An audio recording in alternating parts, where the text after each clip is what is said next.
Lilinisin na ng asawa ko yung garden namin, guys. Wala na naga siya.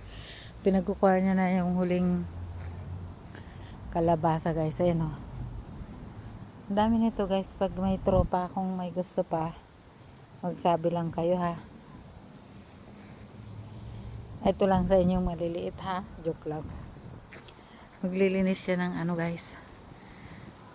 Mayroon pa sanang mga dahon ng ano, dahon ng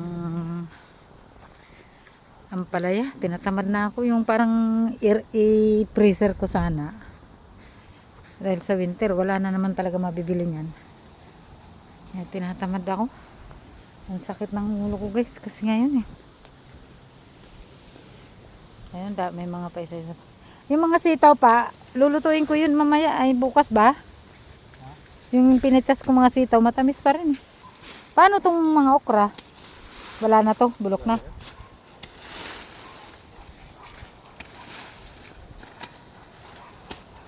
Yan. Sayang yung ano no, yung tawag dito.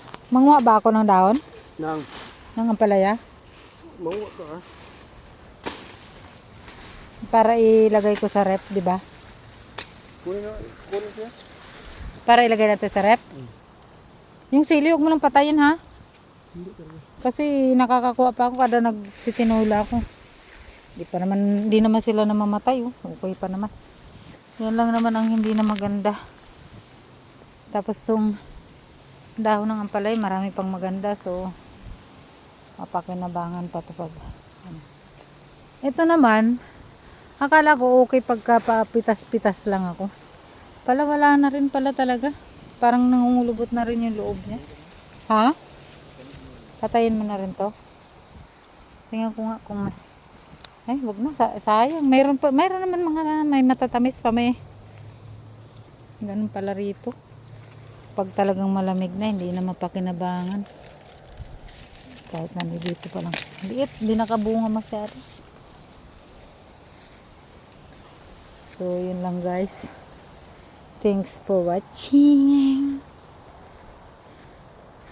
Balik na ako sa loob. Alam mo naman, sakit ang ulo.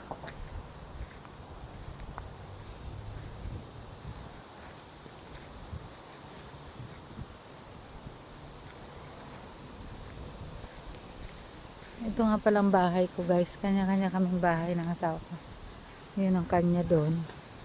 Ito yung akin. Bahay ko to, guys.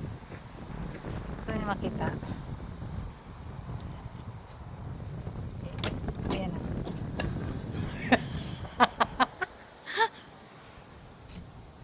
Bahay ko.